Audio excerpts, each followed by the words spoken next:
Hey, good evening, everybody. It's Steve with Real Progressives. Tonight, we're going to talk about some of the fun that's going on in the world today.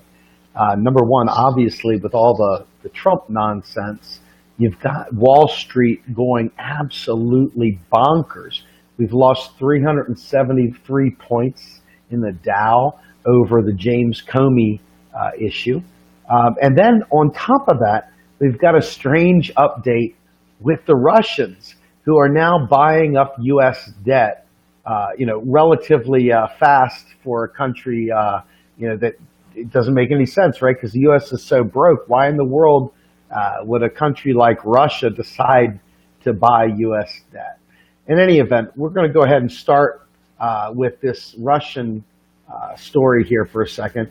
I think it's kind of interesting that so much of our media, so much of the things that we hear about is always talking about how the U.S. is broke and so forth. And the reality is that it couldn't be any further from the truth.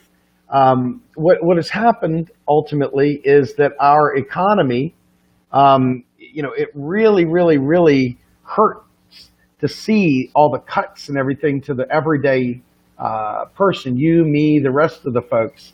But our overall economy, our overall dollar, everything, it's a very, very safe bet. So countries like Russia, in fact, do buy U.S. debt because it is considered the safest bet in the land. I mean, it's kind of humorous when you think about it. You know what I mean? Quite frankly, you have a lot of people out there that would gladly sell us all down the road, tell us that we're broke, etc. But then they have no explanation why in the world a country like Russia would go ahead and buy so much debt. So I'm going to read this article here from, it's a CNN Money article, just kind of show you the way this works. And it says Russia is buying up U.S. debt. And it says in March, the country bought $13.5 billion of U.S. government bonds, better known as Treasury securities. Russia's total holdings of U.S. debt have now increased to nearly $100 billion, according to recently released Treasury Department data. It's the third straight month Russia is buying Treasury bonds. Folks, you got to think about this for a minute. It's actually kind of humorous because here we are, the United States, and folks want to talk about how broke we are and how we can't afford the basics in our life. They're worried about debt and so forth. But every single country wants to park their money in U.S. dollars. Think about that for a minute. They want to park their money in U.S. dollars. If our money was worthless, if our country was broke, do you think these people would want to own U.S. dollars? No. They want to save in U.S. dollars because, folks, it is literally the safest investment on the planet. It's safer than gold bullion, safer than diamonds, safer than any other thing in the world. The United States has the currency that everyone wants to own. Now, who cares if there's BRICS? Who cares if Libya does some gold thing, dinar? Who cares? I'm telling you right now, the reason why countries like Russia buy U.S. Treasury bonds is to stabilize their own currency that's all over the place, jumping like friggin' like this. The United States is the safest place to park your money. That flies in the face of everybody that says these crazy, nonsensical things, doesn't it? I mean, seriously, if you really just want to look and say, why in the world? What do you think? Russia at $100 billion is nothing in the grand scheme of macro existence. It's nothing. It's absolutely nothing. Now, Russia is heavily dependent on their oil trade. Now, we all are dependent on the ebbs and flows of the oil markets because so much is made through oil, so much is made through petro, etc. But the reality is that Russia has sat there and steadily bought more and more U.S. treasuries because United States debt is safe. Now, as we go through this and we start understanding that, why in the world can the U.S. not have single-payer health care without fears of debt and deficits? Why is it that the U.S. can't have green energy? Think about it. It should make your ears perk up. It should make all the conspiracies melt like a snowball in 100-degree weather. It should be the easiest slam dunk thing for you to grasp and understand. It should be. But sadly, it's not. Sadly, people would rather gravitate towards ridiculous conspiracies than embrace the fact that we can do this stuff. Folks, I asked somebody today, I said point blank, do you want single-payer health care? I mean, seriously, it's not a given. Do you want single-payer health care? Do you want green energy? I mean, seriously, ask the question. Do you want free college for all? Do you want to eradicate student debt? Yesterday, I think it was yesterday, recently, I think it was yesterday, I did a bit on the student debt issue in America. Our student debt in America is at $1.3 trillion. $1.3 trillion of private debt. You and I owe student loan debt, $1.3 trillion of noose around our neck. But there's Russia that has bought $100 billion of U.S. debt.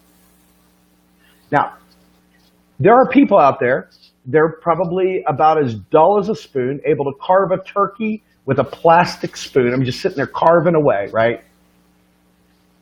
These folks are more concerned about the $100 billion treasuries, in other words, savings accounts. These folks are parking their Russian rubles in the United States.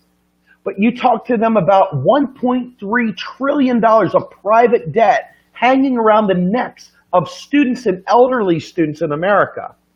And they say, but what about inflation? Folks, you can't make it up. You cannot make this shit up.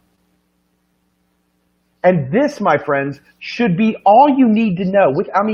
Without getting into theories, without getting into any other bullshit. This should be enough to make you say, hell no, I'm not taking it anymore. But no, they would rather sit there and rail on the military, rail on our global expansion also, which is bad, which is important, etc. But at the expense of saying somehow or another some conspiracy about our monetary system, about this, about that. And here we are drowning in private debt.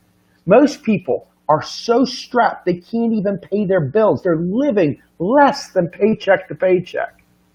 But let me bring this picture back up again.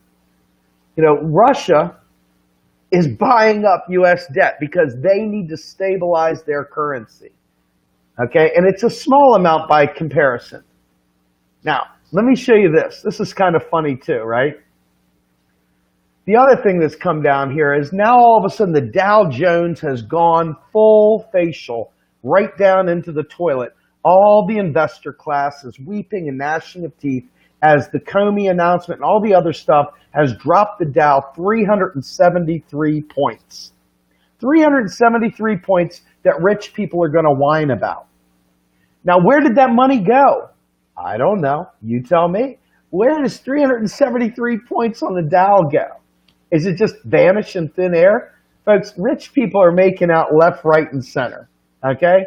They're not hurting, and our country is certainly not hurting. The only thing we're hurting for is that we as people, we as the American people, are afraid to demand single payer now. We're afraid to demand green energy. But here we are, the worst day in the world. And I don't give a rat's patootie, folks.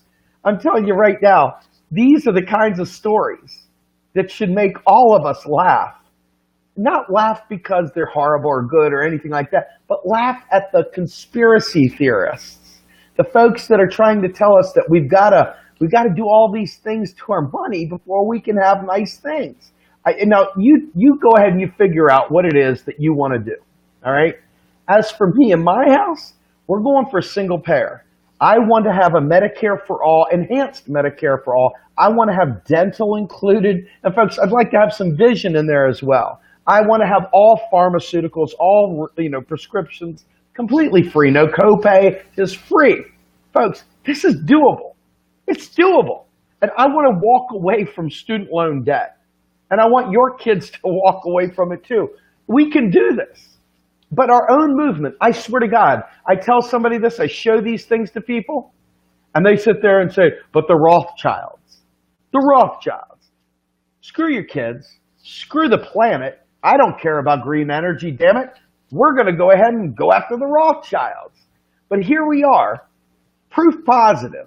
Our nation can do this stuff, and our own movement takes out the gun and shoots itself right in the junk, like a gunshot wound to the junk sack. And what's up with that? So the question I have to ask each one of you is, as we come out, we have people like Ellis Winningham, we have people like Joe Firestone, we come out here and we try and talk to you about economics. And you read the newspaper and you see stuff about Donald Trump and you see the stock market crashing. Why would you, in any way, shape, or form, be more prone to read some garbage tabloid that talks about the coming economic collapse instead of actually understanding that your fellow revolutionaries are saying, stop believing the bullshit? You say unplug from MSM. We agree with you. Unplug from it. We're telling you flat out, stop believing right-wing economic lies, but yet you're addicted to them. You want to believe them. Why? I don't know. Maybe it's easier to excuse why we don't have single payer if you believe the right-wing myths. If you buy into the Pete Peterson fix the debt bullshit. If you believe the Ron Paul crap at 3 a.m. when he's trying to sell you some gold bullion. Okay? I don't know what the deal is. But whatever it is, our movement is absorbing all these folks that watch these late night infomercials and believe that's economics. And then they tell two friends and so on. When the truth is so much more tasty, so much sweeter, so much truer, so much more life-bearing, okay? I've come to believe over the course of time that the United States is going to be a leader or it's going to be the killer of our planet. We either have got to lead the environmental charge and become serious about it and force our nation to divest itself from fossil fuels by forcing investments in green energy, or we're going to be led by the nose by morons who sit there and talk about the debt and deficit that literally will kill our planet, literally kill our children, literally kill progress dead in its tracks. And they are probably well-meaning people, but they're steeped in idiocy. When you tell them, by the way, you know that whole thing you were worried about in 1913 about the Federal Reserve? Guess what? Congress wrote that bill. It didn't just happen, okay? It was passed into law by our government. Our government had the power to speak it into existence. Our power has the ability to change any facet that it wants to about it because this is our nation's central bank. So all the lies, all the myths, all the bullshit are a real impediment to any kind of progress. Now, we've talked about the idea of federal taxes not funding spending and why that matters. Let me just tell you, the reason why it matters is because there is just enough Republicans, just enough, maybe not that many, but just enough, I believe, that if we can convince them that their taxes don't need to go up to pay for these things, and they don't because federal taxes do not fund spending, if we can convince them, we can win popular demand for these wonderful programs because these people's concern largely stems around the idea that they don't want their taxes going up. They don't want to have all their money taken from them. And sadly, you've been duped for years and years and years to believe that your federal taxes are going to fund things. They give you these nice little sheets. They show little pie charts. They say, this is what was allocated for this. This paid for roads. This paid for the public library. This paid for Granny's wheelchair, blah, blah, blah, blah, blah. The reality is, guess what happened? Your tax dollar went, delete. And that's the way they control the money supply. That's the way they keep the money circulating. Money spent into existence by Congress is the birth of a dollar. Money taxed out of existence is the death of a dollar. That is the life cycle of a dollar. Now, for whatever reason, that should be so simple. A caveman could repeat what I just said. It's that simple. But yet our movement is full of people that want to say stuff about the Rothschilds. They want to say stuff about the Federal Reserve, the creature of Jekyll Isle, blah, blah, blah, blah, blah, blah, blah, blah, blah, blah, blah, blah. And the reality is that not only is our debt the safest in the world, because we're constitutionally obligated to pay it, but our dollar is safe because guess what it's backed by? You're never going to believe it. I've said it before, but I don't think everybody really listens. Our dollar is backed by the fact that we tax in it. If we didn't tax in the US dollar, we would have a bunch of different freaking currencies flying all over back before, like they had before the Federal Reserve. You know, all these little banks, Fifth Bank of Manhattan, 28th Bank of Missouri, 12th Bank of Maryland, 13th Bank of Florida. All these folks had their own little pieces of paper flying around. And some of them were more trustworthy than others. Some of them were more creditworthy. So there was all this local exchange rate crap. Hey, that's only worth this. We're only going to give you that for that dollar. We're only going to give you this for that. So all of a sudden, what happened? The United States consolidated its network. It consolidated its banking system. It streamlined transactions, made it simplified, etc. The Federal Reserve does not print money. The Federal Reserve does not do anything like that. The Federal Reserve is a scorekeeper. It manages the clearinghouse. It allows banks to clear their deposits. It clears checks. It shifts money around, but it's all electronic. So it's the reserves that they have do not ever leave the system. They're all just an accounting identity within the system. And banks compete for each of those reserve dollars to fill up their reserve requirements, et cetera, et cetera, et cetera.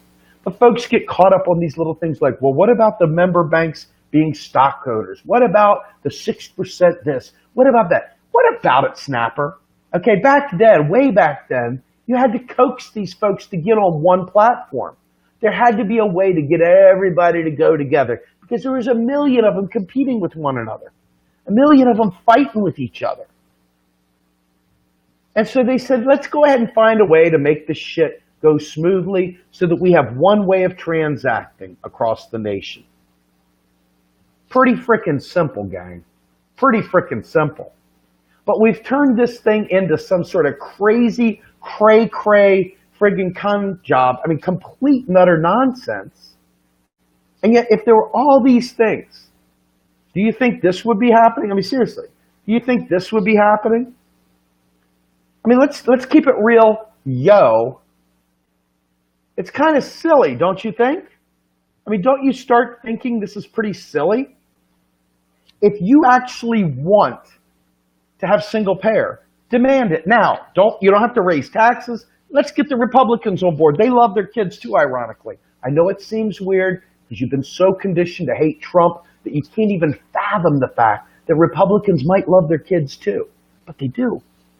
So do LOL libertarians. They love their kids too. Maybe they're a little bit more laissez-faire about it because you can't, that's force if you make me parent, right? Ask Rothbard. It's force. But bottom line is that the people actually love their kids. And if you take away the barriers for them accepting these great ideas, like enhanced Medicare for all, they might sign on for it. And you and I may be able to love our kids and say, I'm so happy you have health care now. So not just insurance that you can't use, but fucking health care. Okay? But people in our movement sit by campfires, they hang out with people, they don't really know anything. They sit there and deny the people that really understand it, like Stephanie Kelton, like Warren Mosler, L. Randall Wray, Bill Black. The list is long. Joe Firestone, Ellis Winningham, on and on and on. Fidel Kaboom. Shout out to Stephen Hale, the whole gang. And they sit there and they blow this shit off because they would rather believe that we can't do it than actually believe that we can win. That is like the big loser mentality. It's like a giant L burger on their forehead. Folks, we can do it now. We could do it now. And you know what's great about it? This is what I love about it. We can do it without the rich. Them and their Dow dropping 1,000,000 points, 373 points. Who gives a fuck? Folks, we can do it. We just got to care enough about it.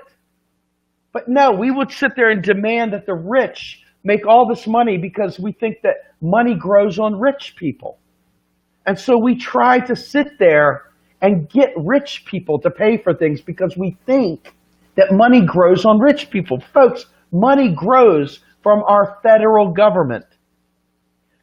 The Federal Reserve cannot create any, and when I say any, I mean they cannot create any net financial assets. It requires Congress to say, spend the money. All that the Federal Reserve can do is rearrange the chairs on the Titanic. They can't actually add new chairs to the Titanic. They can't actually build another Titanic. They can only rearrange the chairs on a sinking ship.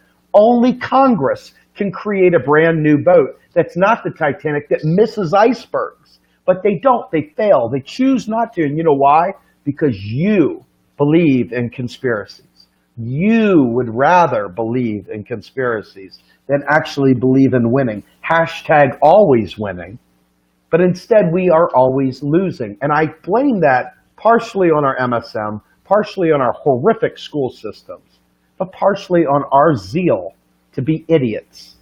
How many people do you know would rather talk about the Federal Reserve than talk about Medicare for all?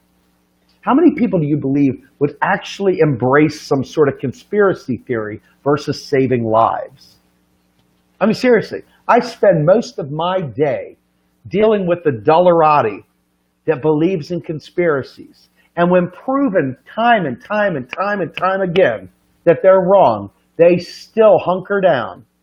And that's where the anger comes from at Real Progressives. That's where the rage comes in. Because every time they delay, someone dies. No joke. We call them murderers by proxy because we want to wake you up. We want you to embrace that which is ours for the taking. I have kids. I want them to have it.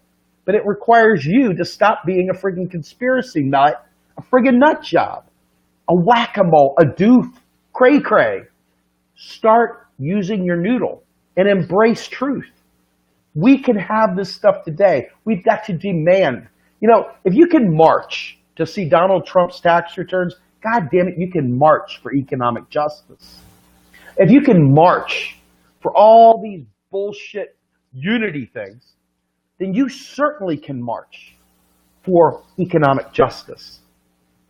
If you can lock arms to block one pipeline in the Dakotas, you can lock arms to block Congress from not spending on us. Okay? This is economic terrorism. Economic terrorism. Domestic economic terrorism. And because we don't know any better, we don't activate. We don't go out there and storm the castle. We don't go out there and do a sit-in in Congress. We don't go out there and take over the Supreme Court. We don't go out there and take over the White House lawn. We don't do any of this stuff. No, we sit there and say, we're in debt. Oh my God. Oh my God, we're all going to die. Oh my God. The debt. This is so important. Once you realize that these folks right here, they're buying our debt. And they're buying our debt because it's safe. Our money is safe. They want to save in the U.S. dollars because it is safe. It is the safest bet of them all. And those who would stand against this are murderers. You point at the Republicans, you point at these other people, you point at Trump. I tell you, I am here to tell you, let me say it without any other thing on the face. Let me say it. If you stand in the way of the United States government spending on the people, you are a murderer, period. Don't pat yourself on the back. Don't confuse anything. You are a frickin' murderer. If you dare stray into conspiracy land and prevent us from saving lives, you are a murderer. A conspiracy, no more. You are, in fact, partaking in the act of murder. It is one of the most lethal things in the world for the poor to have the federal government, which is the creator of all US dollars, to have them cut the spigot off and literally leave them destitute. You are a murderer by letting people die of exposure. You are a murderer by preventing them from having access to health care. You are a murderer by making it so that they are struggling to the point where suicide is their only option. You are a murderer if you believe we have to reduce the deficit, if you believe we need to reduce the debt. If you don't understand this stuff, it doesn't mean that you did it on purpose. You could have been ignorant. It could have been a well-meaning ignorant thing. But nonetheless, if you shove the people in the oven, they're still dying. You are killing people. And that is a very important thing to know. There is no innocent, I want to cut the deficit. I want to cut the debt. There is only lethal. Our nation is a net importer. That means that we lose money. It's not a big deal if we know how to work it. Problem is that people don't get it, so they sit there and they just start flailing about instead of asking people that do get it how to deal with it. But when we're a net importer, that means our dollars are leaving the country. It's called a leakage, a demand leakage. When we save money, that's another leakage. Our economy, the tub shrinks. All that water keeps shrinking. The only way that we can put water back in the tub in that situation is federal spending. Federal spending. And when you sit there and say we've got to cut the federal spending, like Obama did. Let's be fair. Obama's like, eat your peas. Sequestration, anybody? You guys remember that? Folks, people die from this stuff in the real world. Not in like some fake world. In the real world, people die from this stuff. And it's up to real progressives to stand up and demand this stuff. Because folks, look how bad it is within our own movement. Look how many idiots exist that sit there and would tell the government to cut spending.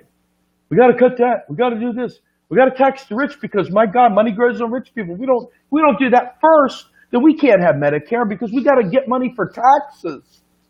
Taxes are going to save us.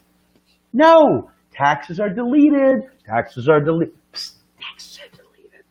Taxes are deleted. Federal taxes are deleted. Federal taxes are deleted. They don't get recycled. Congress spends money into existence. That's the birth of a dollar. Congress passes taxation. Taxation removes the dollar and kills it. The death of a dollar is the tax. It's not recycled. Does that make sense? You get this? If you don't, you need to, because this is your ammo to go into battle to fight a corrupt government that keeps us down for their corporate lords. This is the lie that they use to keep you and I down. My God, we're broke. We can't do anything. Government's broke. Can't put the money on the card, Chinese credit card, government credit card. Open up a credit card for the Bank of China. You remember Obama lying through his teeth about that shit?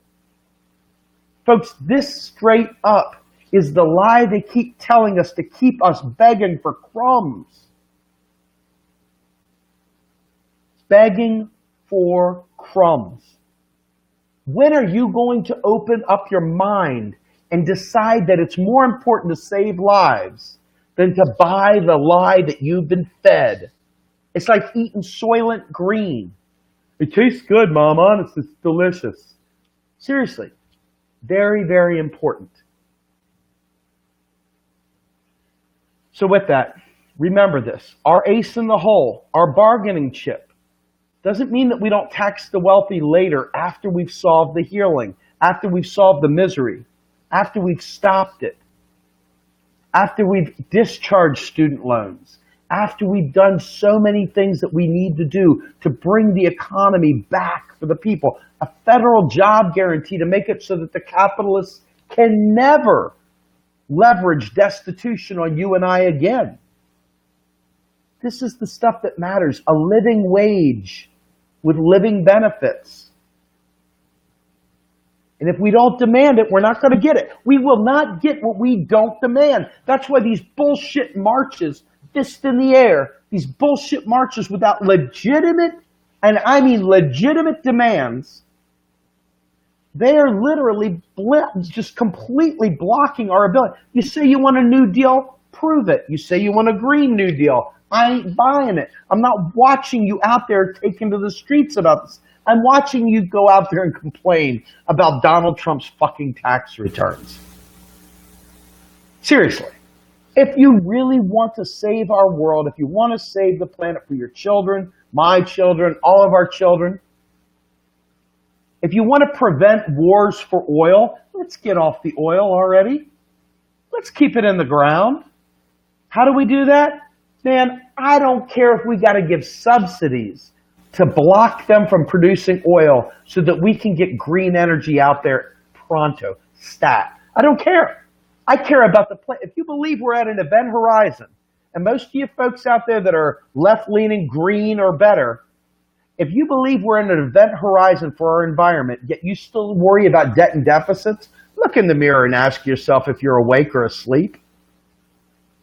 You can't recover from dead. But you can recover from a debt or a deficit because we can always keystroke more money. We can always print more money. We can always do whatever the hell we need to do on that front. But what we can't do is suddenly revive ourselves from the dead if we've allowed our fucking environment to go to hell. If we don't have clean drinking water, we don't have clean air. If we don't have food, real food, by the way, not poison. If we don't sit there and get this right, it's game, set, and match, folks. And you know, I don't know if you've ever seen that movie Elysium. Whatever, right? It's a commercial movie, Matt Damon, etc. But all my life, I watch that movie and I think to myself, if we don't take this action now, if we don't do it soon, and I mean really, really soon, I can literally see the rich building their little satellite world up there, watching us as we die, choking on non-breathable air. Folks, I want to live, and I want you to live, and I want our country to be well. And I want not just our country, but I want our world well. You know, I want a good life, not just getting by, right? I mean, seriously, why is it that you think it's okay for us just to squeak by, if that?